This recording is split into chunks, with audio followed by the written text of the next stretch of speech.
Welcome back. Section 1-3 Fractions.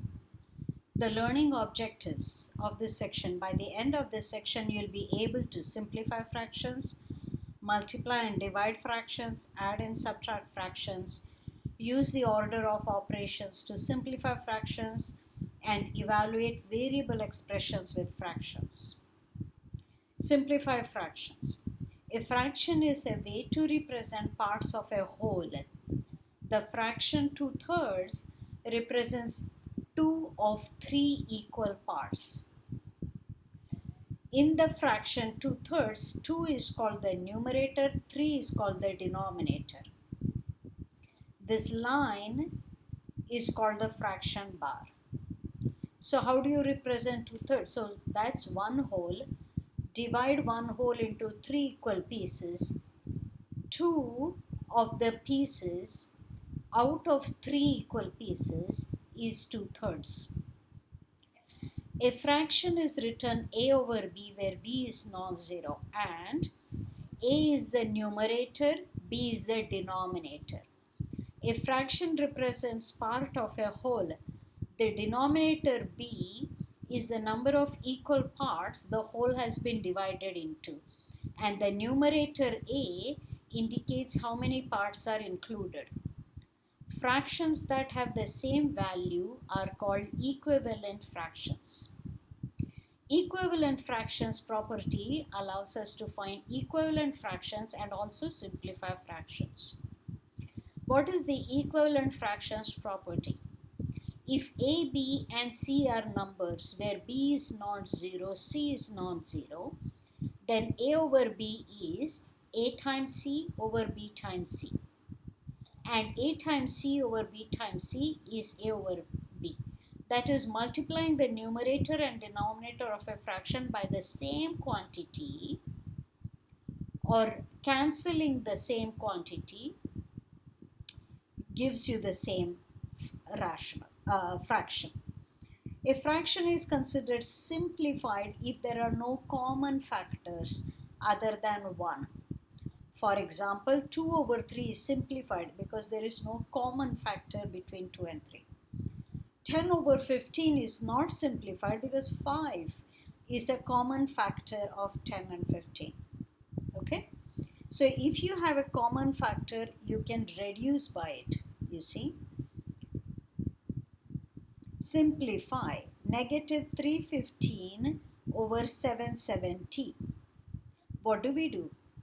You factor 315 and 770 like so. See whether there are any common factors. Look at that. 5 is common, 7 is common. So cancel the common factors until you cannot cancel anymore. Then you have 3 times 3 above and 2 times 11 below, which is negative 9 over 22. So let's proceed and try our own exercises. Right? We are going to simplify the fraction negative fraction 69 over 120. Let's factor the numerator and denominator. 69. Do you see 3 is a factor here? 3 times 23 is 69. Denominator also 3 is a factor. 3 times 40. 40 can be further factored. 2 times 20. 20 can be further factored. 2 times 10. 10 can be further factored. 2 times 5. So that's the denominator and that's the numerator. Notice 23 cannot be factored anymore. Now if you look at this carefully, the only common factors in the numerator and denominator, there is just negative, it's just 3.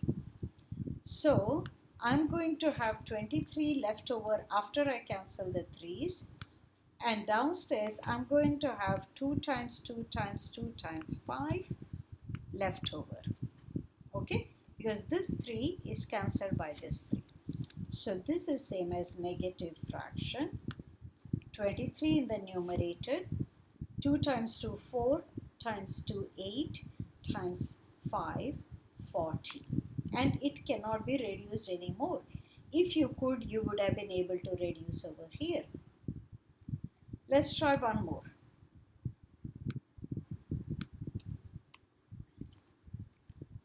Negative 120 over 192. Fraction 120 over 192. So this is negative fraction. Let's try and factor. 2 goes in both. 2 times 60 in the numerator, 2 times 192, right? So 96. You can see 60 and 96 again have 2 in common. So 2 times 30. And here 2 times 48. You can see again 2 goes in both. 2 times 15. 2 times 24. Now 3 is a factor above and below. So 3 times 5 and 24 is what? 3 times 8. 5 and 8 have nothing in common. So I'll stop over here. So notice what happens in the fraction. This 2 cancels this 2. This 2 cancels this 2. This 2 cancels this 2. This 3 cancels this 3. We are left with 5 over 8 and nothing more can be cancelled. So this is the reduced form of the original fraction. Alright, next. To multiply and divide fractions. How do I multiply fractions? A over B and C over D. You simply multiply across. Multiplication of fractions is easy. We simply multiply across. Note the denominators are not allowed to be 0, okay, in a fraction. So let's multiply negative 12 over 5 to negative 20x. So negative and a negative is a positive, so the sign goes away. 12 over 5 times 20x. 20x does not look like a fraction, but if I divide by 1, now that's a fraction. So now you can multiply across 12 times 20x or 5 times 1. But wait a minute, 20 is 4 times 5 times x. 5 reduces one of the 5's. So what's left with in the numerator is 12 times 4, 48x over 1, which you don't have to write. So let's try the following problems ourselves. Okay, so multiply.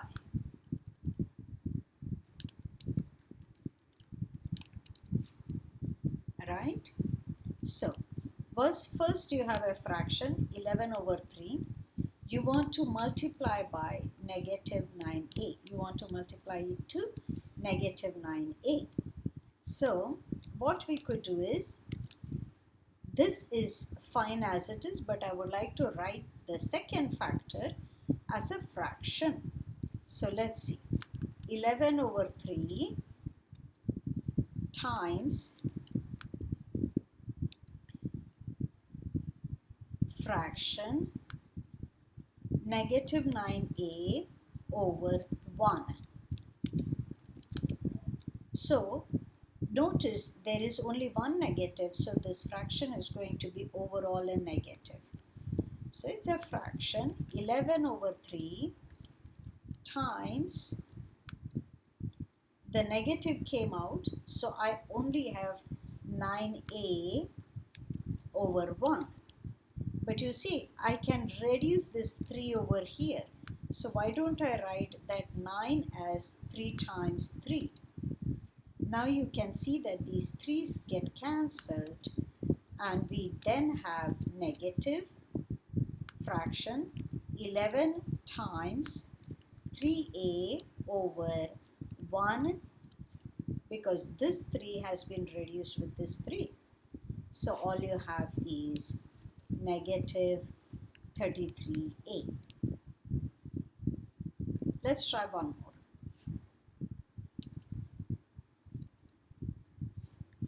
Fraction 13 over 7 times negative 14b.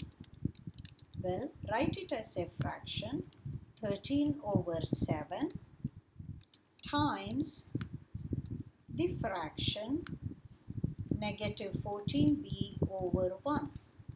So notice overall I'm going to have a negative fraction is 13 over 7 times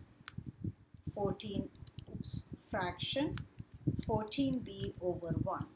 At this point, the 7 is going to be reduced here. So let's write that 14 as 7 times 2. That reduces the 7.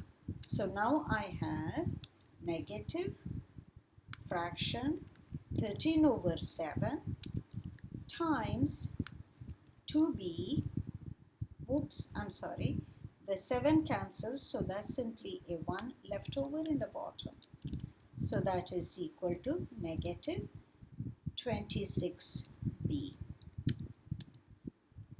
Alright, that's this. So now that we know how to multiply fractions, we are almost ready to divide fractions.